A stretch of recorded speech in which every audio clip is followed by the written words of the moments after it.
स्वीकार कर लिया। कब चीज स्वीकार कर लिया? धर्मांतरण स्वीकार कर लिया। कहते हैं इस प्रकार की विषम समय में 19वीं शताब्दी में कुछ धर्म उद्धारक सत्य की खोज करने वाले, समाज की विषमता को दूर करने वाले लोग भारतवर्ष में उत्पन्न हुए। हाँ, दिखा दी है अभी तो सब कि हम आदमी नहीं हो, अभी हो बंदर के प्रजाति हो, थोड़ा बहुत कह रहे हल्ला नहीं करना, फिर भी हल्ला करना है। पता नहीं क्या गप लोग करता है, करते हैं, समझ में नहीं आता है।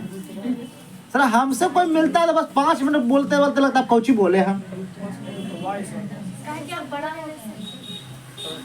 तैयो हमारे पिताजी हमको कहते तुम बच्चे ही।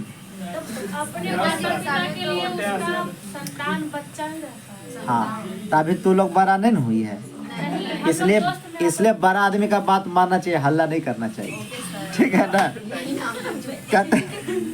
कहते हैं इस प्रकार की विषम समय में 19वीं सदी में कुछ धर्म उद्धारक सत्य की खोज करने वाले समाज की विषमता को दूर करने के लिए भारतवर्ष में उत्पन्न हुए।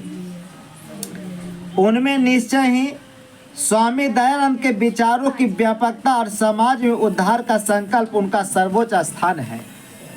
कहते हैं स्वामिनः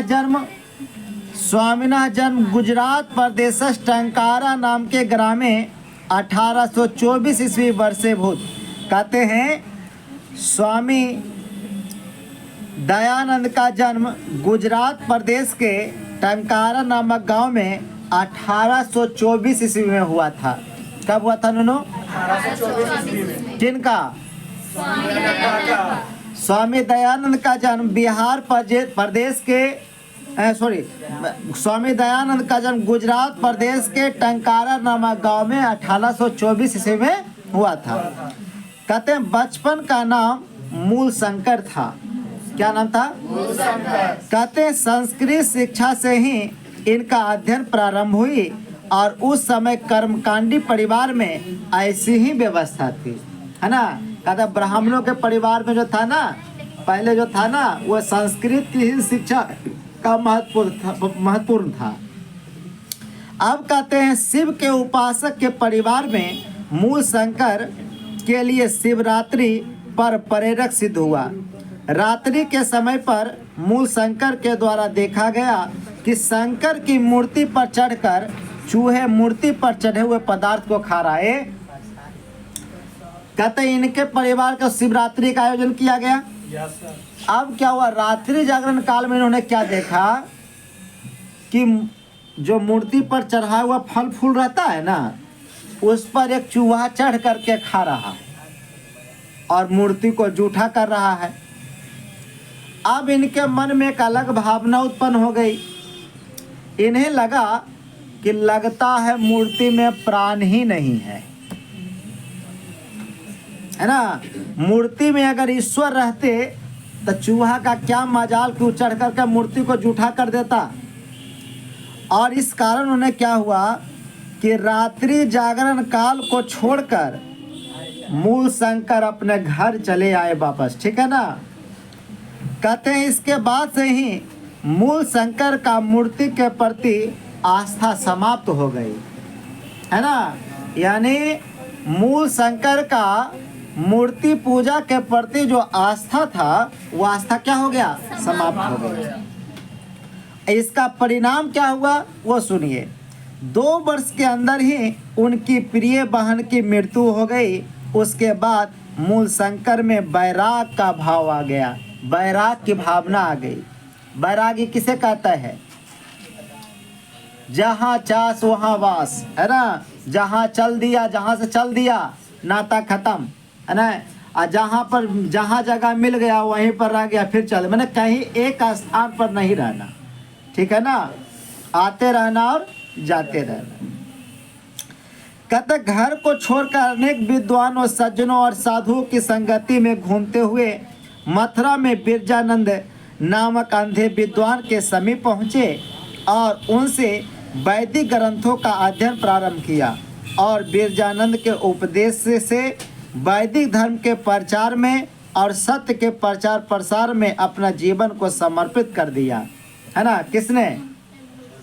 स्वामी दयानंद ने। किसने? नु जहाँ तहाँ धर्म का खंडन भी किया और अनेकों पंडित ने उनसे पराजित होकर उनके मत में दीक्षित अर्थात दीक्षा प्राप्त किए।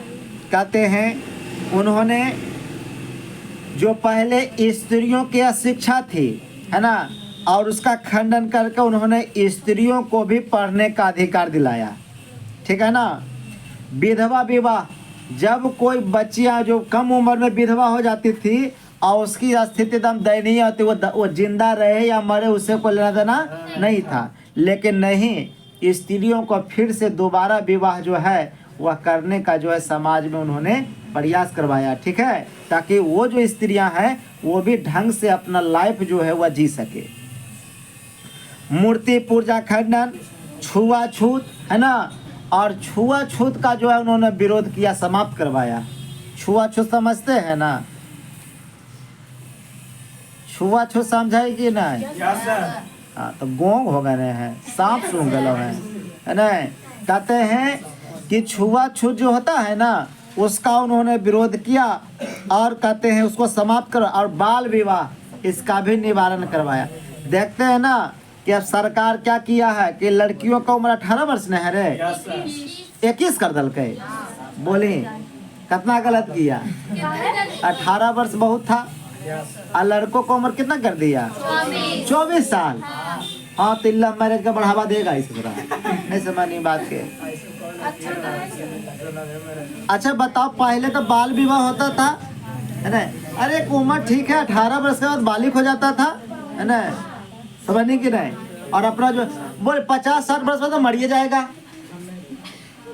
अब बस 24 वर्ष से शादी करेगा, कहिए कमाया, कहिए दोनों जमा करेगा, समझे कि नहीं। ये सब देखो, सरकार को कोई लेना नहीं, सरकार सीधे जो है ना कर देता है।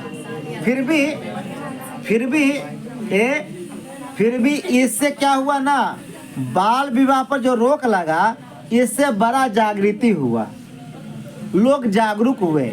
आज देखते हैं ना, कम उम्र में लड़की और लड़का की शादी करता है ना, तो उस पर पुलिस एक्शन लेती है ना। एक कम उम्र में विवाह नहीं करनी चाहिए। अब पहले कहता बचपने में कर दिया, फलना जगह लड़की हुआ, फलना जगह लड़का हुआ, आप गए, आप फिक्स कर दिया दोनों का कि चलिए ये जो लड़की है ना हमारे घर की बहू बनेगी। आप बताएं, आप कोई लड़की का देखे कि ठीक है फलना हमारे घर की बहू बनेगी, हो सके आगे जगह वो यहाँ फूट जाता हो, समझ लो कि नहीं, गड़बड़ हो जाते कि नहीं होती। अब पहले तो अनलिमिटेड शादी करे खाली ना, एक को राजा देखो रे, 12 को रानी हले, समझने के नहीं। हंसता है, अरे सही है ना कह रहे हैं, अरे तो लेकिन सरकार इस पर रोक लगाई। हमारा देश आजाद हुआ तो इस पर रोक लगा सब चीज पर, लेकिन उस समय जो है ना उन्होंने समाज के लिए महत्वपूर्ण योगदान दिया। अब कहते हैं बाल विवाह का निवारण उनके द्वारा महान प्रयास विभिन्न समाज उद्धारक के साथ किया। अपने सिद्धांतों का संकलन के लिए सत्यार्थ प्रकाश नामक राष्ट्र ग्रंथ भाषा हिंदी में रचना कर अपने अनुयायियों को वे महान उपकार किए। कहते कुछ वेदों के प्रति सभी धर्म अनुयायियों का ध्यान आकृष्ट करने के लिए स्वयं वेदाभ्यास को संस्कृत और हिंदी में रचना किए। प्राचीन शिक्षा में दोषों को दिखाकर नई शिक्षा पद्धति को दिखाया और अपने सिद्धांतों को कार्य में लाने के लिए 1875 ईस्वी में मुंबई शहर में आर्य समाज नामक संस्था की स्थापना की और उनके अनुयायियों ने मूर्त रूप में समाज का संशोधन का उद्देश्य प्रकट किया।